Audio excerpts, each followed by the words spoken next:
Seorang perempuan yang sedang hamil 2 bulan di Kota Pekanbaru, Riau, nekat mencuri di rumah indekos mahasiswa. Uang hasil pencurian digunakan pelaku untuk membeli sabu. Seorang perempuan hamil 2 bulan ditangkap polisi karena mencuri di sejumlah rumah indekos mahasiswa di Kecamatan Sukajadi, Kota Pekanbaru, Riau.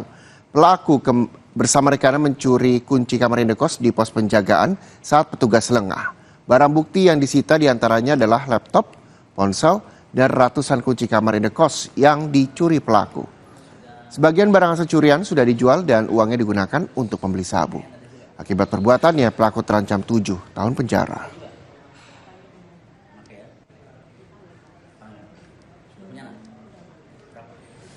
Informasi lain, saudara, tim gabungan Polres Kulon Progo menggagalkan upaya penyelundupan benih lobster lewat Yogyakarta International Airport.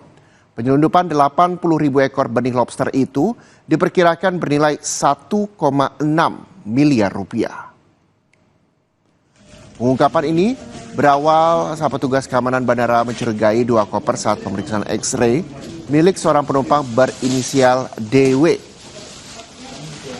Petugas kemudian menghubungi petugas Balai Karantina Hewan Ikan dan Tumbuhan Daerah Istimewa Yogyakarta dan ditemukan 80.000 benih lobster atau BBL. Dari pemeriksaan diketahui benih lobster akan diselundupkan ke Vietnam dan melibatkan jaringan internasional.